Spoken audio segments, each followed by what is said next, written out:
Good afternoon. My name is Dr. Jason Burnett, and I'll be presenting on financial exploitation in older adults.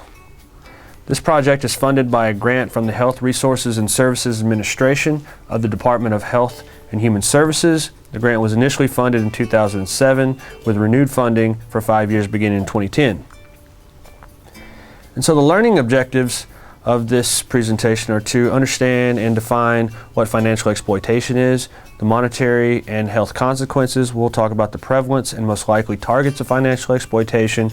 We'll talk about some of the incidents where financial exploitation occurs and puts older adults at risk. And then we'll talk about financial exploitation in the presence of other forms of abuse. And to begin, we'll start with a definition of elder mistreatment or elder abuse, under which financial exploitation falls. Elder mistreatment is the intentional maltreatment of an older adult by a person in a trusting relationship with the older adult. And if you look in that definition, you see the quotations around trusting. That is a very important concept to think about whenever we're thinking about elder mistreatment and specifically financial exploitation, because it is the indicator that differentiates financial exploitation versus fraud or some other type of theft that occurs by individuals who do not know the victim. So here are a few elder abuse types. There's verbal abuse, psychological abuse, there's physical abuse, caregiver neglect, sexual abuse, and then the topic of our discussion today is financial exploitation. And this is a definition of financial exploitation. It's one of many, but it's basically when a caregiver or someone in that trusting relationship with an older adult improperly uses the resources of the elderly person without effective consent. And what this ends up being is possibly taking someone's bank account and using it for personal gain, or selling off their assets, or using undue influence to get an older individual to sign over their assets or sign a will to be then dedicated to the person who's going to receive the financial gain.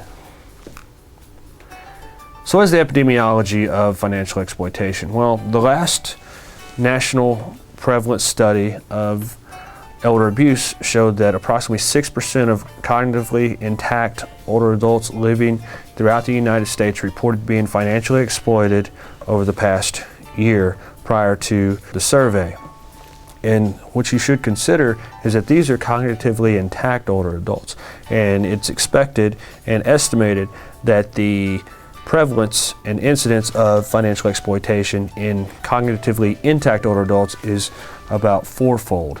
And that is a very, very large number, especially when it's estimated that 1 in 25 cases of financial exploitation in older adults within domestic settings are brought to the attention of authorities. And that's about 0.04% of all cases of financial exploitation where an older adult is being victimized by a perpetrator who knows them. We'll talk about the different risk factors and characteristics of these cases, but it's a very, very, very small percentage of these cases actually get reported, and therefore even a smaller number actually get prosecuted and intervention is done. And to put things into perspective, in 2010, the financial loss to victims estimated to be $2.9 billion, which was an increase in 12% from 2008. That's a lot of money that's being taken and a lot of assets being taken from older individuals living in the community. And so what are some of the risk factors for victimization? Just like previous presentations where we've talked about elder abuse and some of the risk factors, well, vulnerability seems to encompass the risk factors that really put older adults at risk for these different types of abuse, and that includes financial exploitation.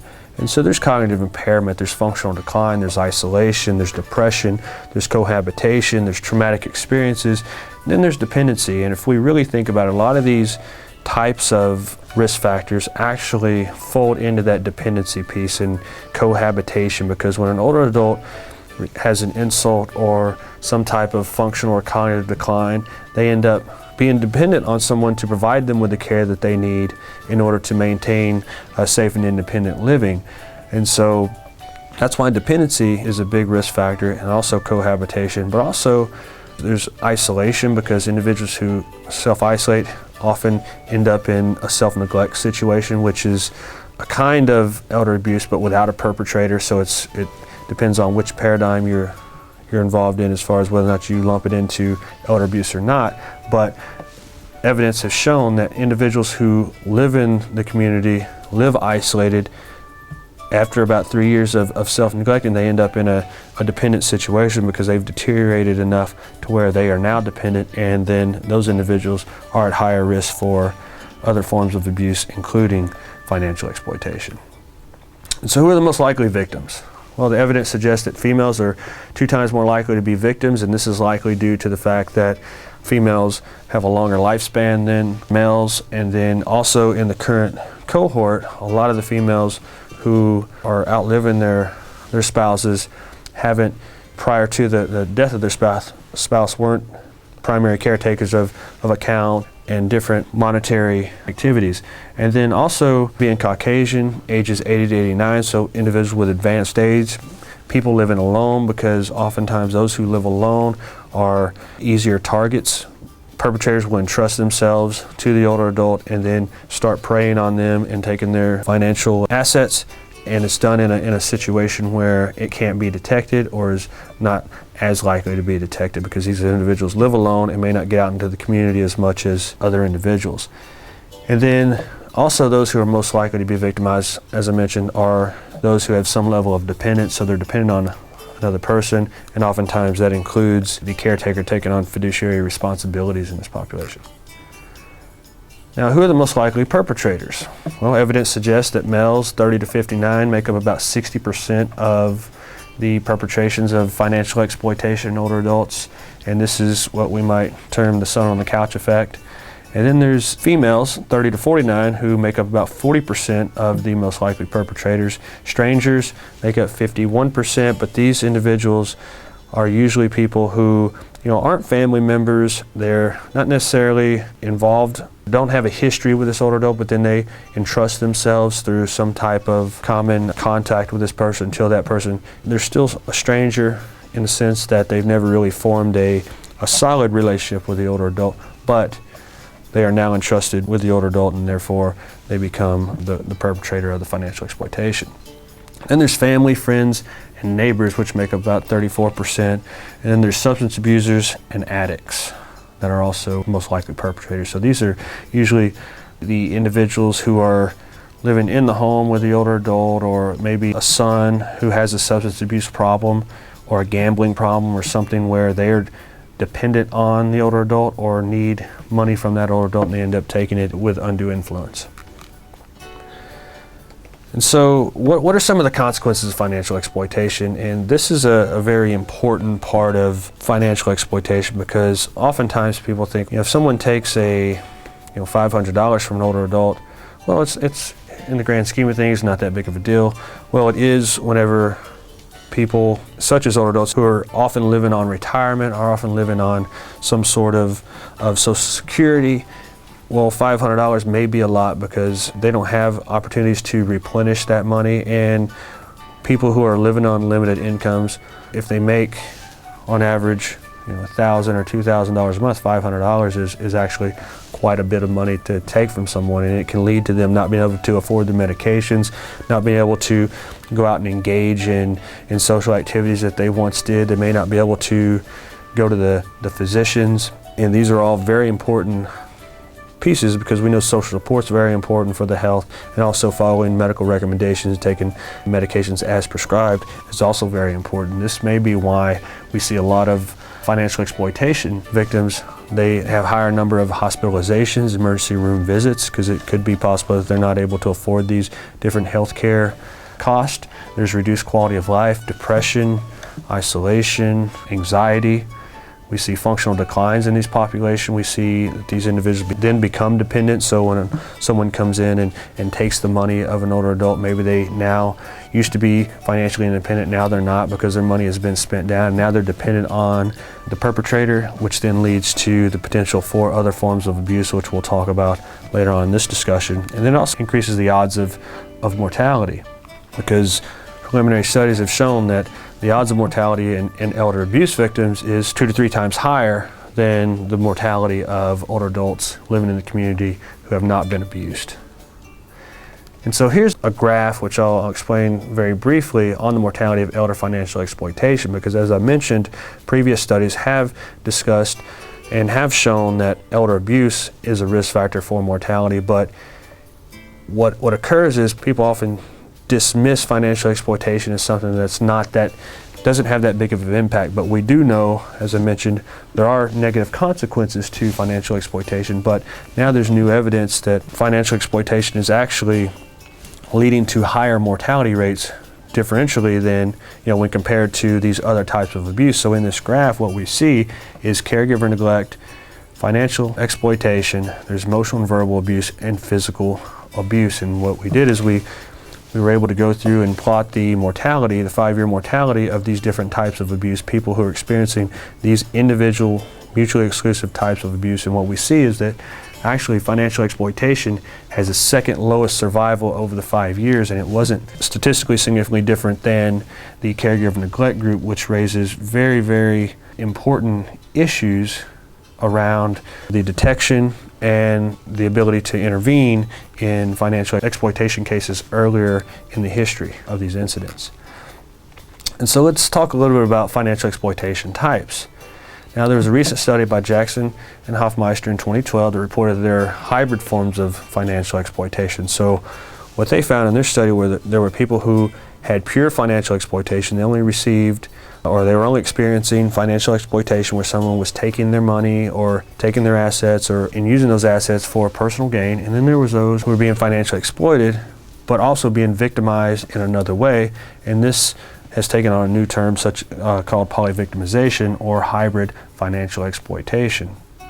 And what they also found in this study was that hybrid financial exploitation was associated with higher levels of financial loss, greater vulnerability, and long-term abuse. So here's some simple figures from this study. Well, individuals who had pure financial exploitations are only experiencing one type of exploitation. Over the course of this exploitation, they lost an average of $79,422 with a range of $370,000 to $500,000. And that's a lot of money for someone, as I mentioned, who may be living on retirement and can't replenish these funds as readily as someone who is still in the workforce.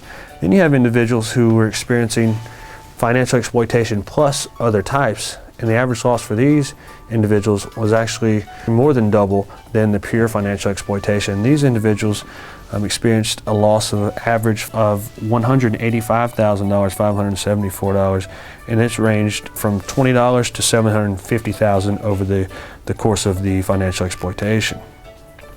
And so let's talk a little bit about polyvictimization and financial exploitation. So more about this hybrid form of financial exploitation. Well, we'll start with a definition of polyvictimization. This is when an older adult experiences more than one type of abuse at a time. And we know that it happens quite often, yet there's little discussion in the literature regarding this polyvictimization. But what we do know, and what we're starting to see in the literature, is that polyvictimization is often present with elder financial exploitation victimization.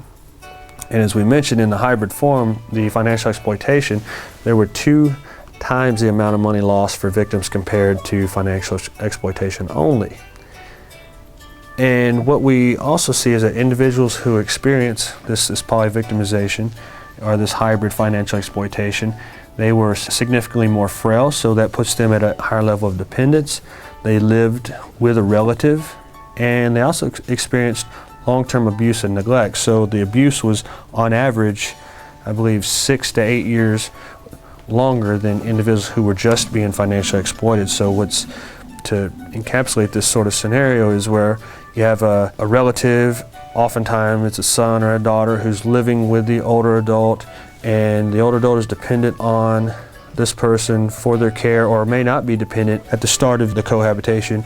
And then as they progress, then the older adult begins to be financially exploited, and then also is being abused through psychological abuse or physical abuse. And often these are 2 types of abuse that go along with financial exploitation in order to keep the older adult from going and telling other individuals that this person is engaging in undue influence on them, or coercing them into giving them their money, or actually forcing them into giving them their money or assets. So how do we detect financial exploitation, because oftentimes physicians and other individuals feel as if this may be an area that is out of the scope of their skills or of their training, and so individuals in the field have begun to develop different assessments for elder abuse. And so what we have listed here are the elder assessment instrument, which has 42 items, which, as you might suspect, this is a little too lengthy for detecting elder abuse in a brief clinical setting. But the important thing is that all these assessments on this slide actually incorporate financial exploitation into their questions. And so we also have the brief abuse screen for the elderly, and this is the basis. This is a total of 5 items, so it's much more easily administered in a brief clinical setting, as are the Hoylik-Sainstock Elder Abuse Screening Test, the Elder Abuse Suspicion Index, the American Medical Association Abuse Screen, and the Vulnerability to Abuse Screening Scale. These are all relatively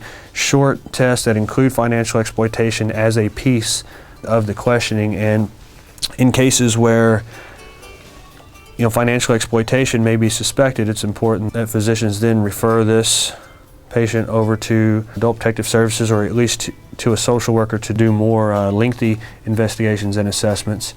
And then we also have the Geriatric Mistreatment Scale, which is 22 items, and it assesses physical, psychological, sexual abuse, caregiver neglect, and financial exploitation. And this is a little bit lengthier, but it does have good psychometric qualities.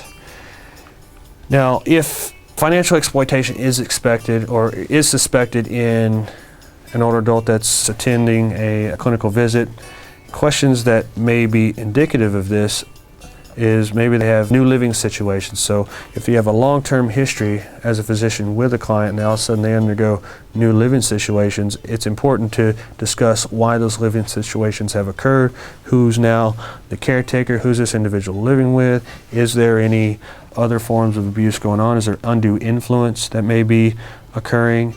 If a client or a patient is missing clinical appointments, this could be an indicator of not only physical abuse, but also financial exploitation, because it could be now that an adult patient may not be able to make their clinical visits because of financial problems, or not be able to afford their medications, which is also a pretty common thing that we see with financial exploitation. And we also want to assess capacity issues, because these can all be indicators of financial exploitation, or at least put individuals at risk at exploitation. And if we think about the new living situations as a risk factor, well, what we do know is that cohabitation and dependency on others is a risk factor of financial exploitation. Missing clinical appointments could lead to exacerbation of medical conditions, lead to depression, which is a risk factor. It could lead to the inability to now provide for themselves because they've gotten worse, which leads to dependency. The inability to afford medications could lead to the reductions in a person's ability to manage their life, especially if they're on diabetes medications or depression medications. And then also, as I mentioned, capacity issues, which we have discussed in previous presentations, which deal with the ability to make good decisions as far as medical and living situations, and also to effectively carry out those necessary goal-oriented tasks. And so how does financial exploitation occur? Well, there's this idea of desperation where, as I mentioned before, the sun on the couch effect, where a person is dependent on the older adult. They need money for drugs, alcohol, gambling, some other luxury, so they end up coercing the older adult into providing them with a bank card, or giving them money each month, or signing over their will to them. The perpetrator may then, constantly cause a chronic debilitating sequence of events for the older adult, so that they can then use that money. Or another instance that we see is that these perpetrators will not want to spend the money of the older adult for their health care because that's their inheritance. And so these are acts of desperation that they're involved with financial exploitation. Then there's also this kind of predatory approach where a person engenders the trust of older adult specifically for financial exploitation. And this is an example of this was revealed to me whenever I was at a meeting in the National Committee for the Prevention of Elder Abuse. And in this incident, an older adult gentleman, he was 72 years old. He would frequent a certain bar, and there was a lady who was in that same bar. She was 35, and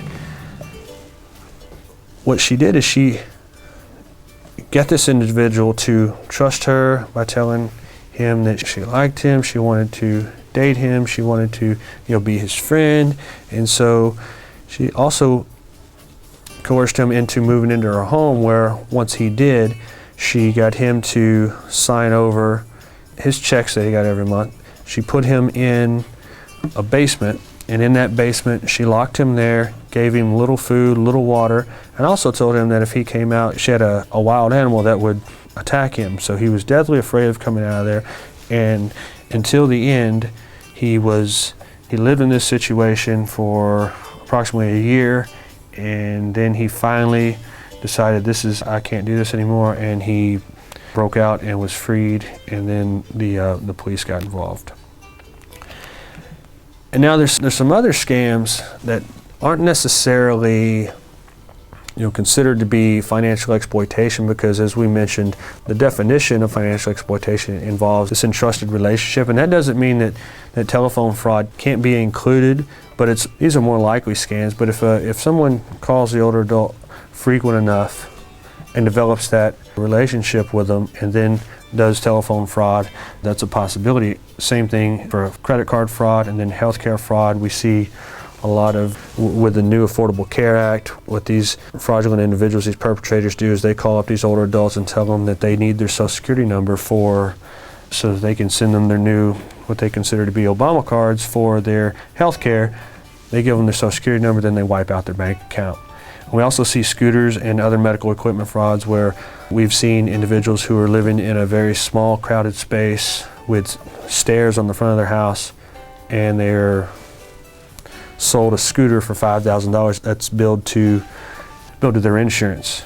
So now, this individual can't drive it around in their home, and they can't get it out of their home, so it's a useless piece of equipment, and we see this quite often. Then there's the foreign prince endowments, which are really perpetrated over the internet usually, where they ask for you to send your bank account, and they'll give you a lot of money, and that usually never happens. If elder financial exploitation is suspected, where do we report it? Now, there's the Better Business Bureau, who receives these types of reportings, and what they do is once they receive it, they'll go out and do public service announcements, or they'll investigate these different types of scams, or they might then get law enforcement involved, especially if it's someone close to this person as a perpetrator. And law enforcement may go out and do an investigation. There's the Area Agency on Aging that can get involved. There's Adult Protective Services, who do the majority of the investigations for financial exploitation in the older adults. There's national nonprofit committees. There's geriatric education centers. There's multidisciplinary teams, and then there's research. And so, in summary, financial exploitation is a common form of abuse, and as I mentioned, it's more common than we know about. In estimation, about 1 in 25, so about 0.04%, are actually reported to agencies for investigation. It has many of the same risk factors as the other forms of abuse, such as dependency, functional declines, cognitive impairments. And it's highly underreported and can be costly and perhaps deadly, as we've seen. If an individual is exposed to financial exploitation by itself, we were estimating about $79,000 lost over the course of that exploitation. When it's coupled with other types of abuse, it manifests as a more long-lasting, more lengthy type of abuse, and they end up losing actually a little over 2 times the amount, so $185,000 over the course of the financial exploitation. We've also seen that elder abuse in general is a risk factor for mortality, but financial exploitation, when we look at the differential types or differential mortality of the different types of elder abuse, financial exploitation is the second lowest survival among the different types of elder abuse.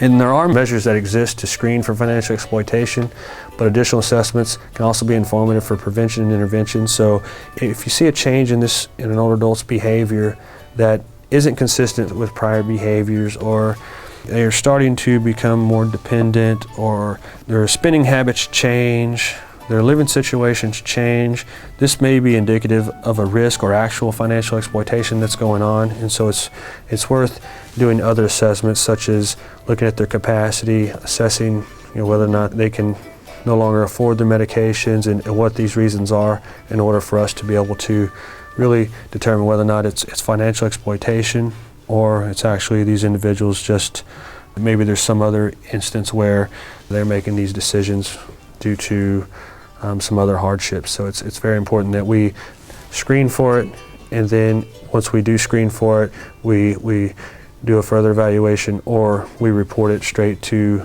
maybe Adult Protective Services so they can go out and do a full investigation, which is often not within the scope of the healthcare professionals. Thank you.